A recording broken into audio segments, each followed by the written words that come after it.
What's happening, guys? Today we're going to be talking about the Canon R6.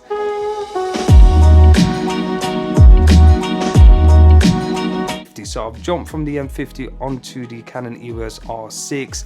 So that was, of course, a major jump and definitely was a very costly one as well. To be fair, I've had the camera for about a year now, because obviously I am not a professional, so all of these nicks and features and all that kind of stuff are to this day still relatively new, to be honest. So I'm still learning as I'm going with this camera. So today we're going to be doing a chill little type of discussion about my experience with this camera. So let's just talk about all of the bad ones out the way, and if you guys are still interested at that point to hear about the good stuff, then great. If not, then of course there you go, that's what you need to look out for. Let's just talk about the bad things. First thing, overheating. That is a thing. It is there, however it hasn't actually happened to me every single time. It's only happened to me once, and that's a good thing. And that happened at the very beginning. As soon as I've actually purchased the camera, it was on the original firmware. I didn't update anything.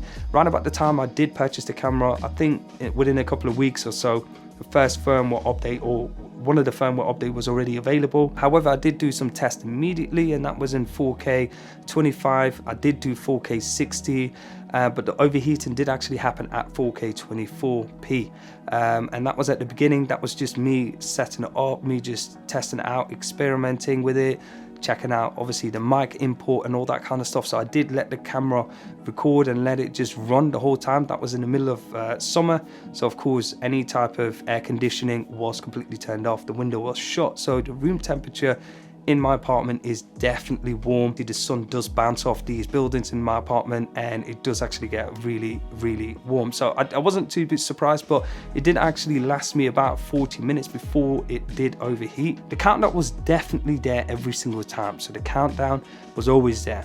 However, what I've noticed is every time I did shoot, it said 10 minutes, 4 minutes, etc., that kind of stuff, but as soon as you did pause, it drastically changed, because it jumped from, let's say, 10 minutes to about 18 minutes, 20 minutes, and when it does count down again, you stop record, you record again.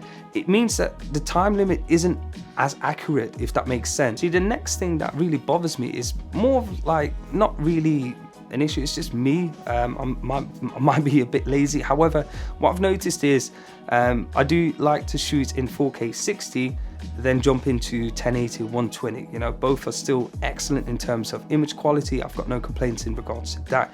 My only problem is that jump from 4K 60 or 4K 24, anything in 1080p 24, 25, whatever, if you jump from that into high frame rate, which Canon calls it, so that is 100 frames per second in the UK where I'm from, or 120 if you guys are anywhere else, you have to actually go into the menu, which is a bit of a faff, to be honest. You have to go into the menu, sub-menu, activate it by enabling it, and then you jump back out, and then even at that point, it jumps to shutter speed from whatever you were, 1/50 of, or 1/100 to 1/100, and that's where it starts. You can't actually go lower than that. You can't actually have it in quick selection, the Q button, which is a bit of a faff. The next thing that the camera actually does that bugs me out a bit as well is the fact that when you do actually come out of the high frame rate, it throws you in some random resolution and whatnot. Sometimes it gives me 1080 at 24p, or 1080 at 50p.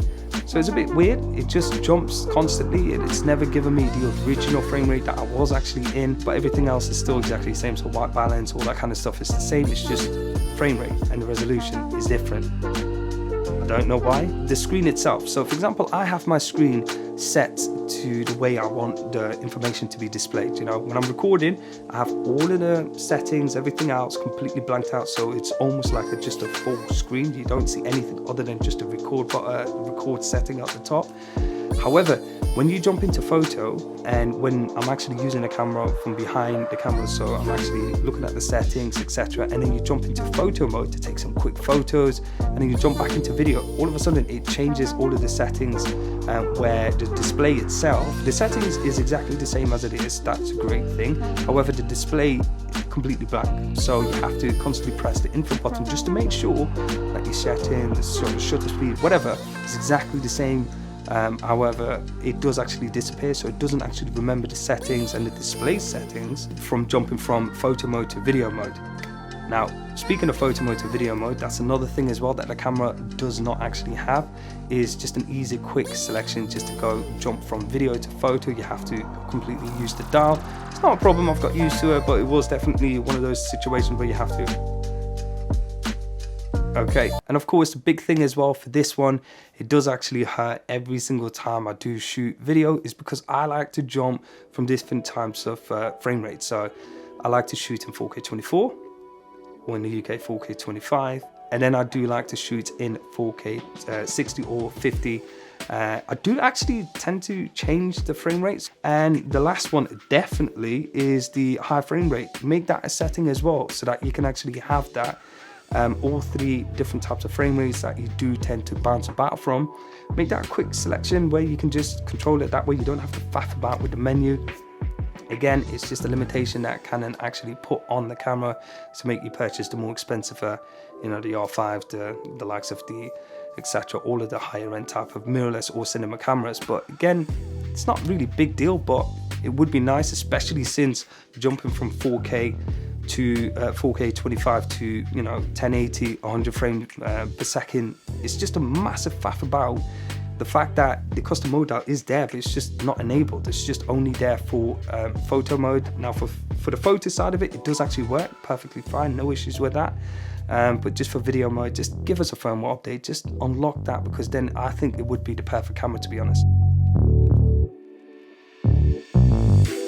Okay, so now that we've got all of the bad things out the way, that's it for my experience. You know, some other people might actually have more issues that bothered them, but for me, that's the main key point. The camera really never kind of shut down on me. I know quite a lot of people have issues with the latest firmware updates. Thankfully, I've uploaded it and didn't really give me any issues, so I can't really complain about that.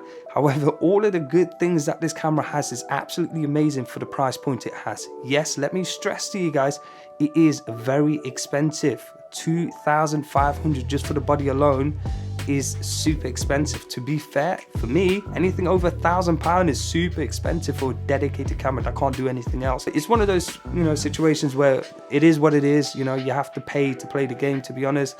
I decided to pay to play the game, but not on that level. You know, I'm not going to go straight to the R5. I find that a bit too extreme, or even the C70, because I do tend to like to still shoot some photos. And the photo side of it, let's just quickly just dive into that. It is absolutely amazing. Fantastic image quality, 20 megapixels, more than enough. I do tend to crop in a little bit. So for people to say that, you know, it's not the best for cropping, yes, compared to 60 megapixel, but it's not unusable. You can crop in. You just got to be careful. Full frame 4K, whilst having the ability to utilize the original autofocus, so not just cripple the autofocus automatically, and not have any type of horrendous crop. Log profile need to be available in all frame rates. So this includes 120 or 100 frame rates. And the third thing is, of course, the low light performance, which this camera absolutely outshines anything that I've owned before, to be honest. Even my phone, anything. It was absolutely fantastic. Let's just have a look at this little clip here. You can just see me just having a laugh, you know, not worrying about, oh, am I in a optimized lighting situation? Let's just stand under a street light. No, it's just me just having fun, just on top of, put the camera on top of the car, shoot, and it's fine. Of course, you know, the lens is an f1.4 aperture, so it does let in a lot of light, but even at that stage, look how dark it actually is anyways. And the fact that I can just jump the ISO and it's not absolutely a big deal. This is absolutely huge. It's absolutely fantastic. Now, the last thing that I wanted this camera to actually have is, of course, IBIS. Now, of course, IBIS in video never are the best in terms of, you know, trying to get the best out of the camera, but it does actually help with just a little micro shakes. I'm not expecting it to be like, you know, steady cam type of smoothness, gimbal type of smoothness. No, it's just a little micro movements that you can clearly tell it is a camera that, you know, tiny, smaller type of camera, as opposed to more of a natural sway. I don't mind it whatsoever. So the Canon R6, it does actually perform really good. Now, the thing is, I was actually quite shocked with this, is the fact that when you do pair it up with an RF lens, not, you know, you're not doing anything extreme. You're not putting active stabilization. You're just putting the RF lens on with stabilization. You turn that on with the body, and it is relatively smooth, especially if you zoom into 50, 85, 100. This camera, this lens can actually do up to 105. It's the best thing ever, man, to be honest, because you can actually hold it steady, rock steady, and it's fine.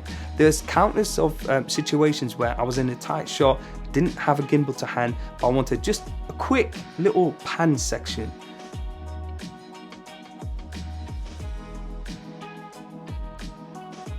But at the end of the day, do I have any buyer's remorse with this Canon R6? Absolutely no. I know the Sony a7 IV is technically better in terms of all of the capability, apart from, of course, the 4K 60 where the Sony has got a crop. And if you did like this video about the Canon R6 and of course my experience with it, then of course give it a like. Please subscribe. If you got any comments about this camera or any type of other questions that I might not actually have mentioned on this video, then of course comment down below. I do actually watch that, and of course I do respond to that as soon as I possibly can. Now with that, hopefully you guys enjoyed this video. I will see you guys in the next one. Peace out.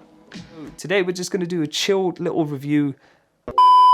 So today we're going to be doing a chilled little experience.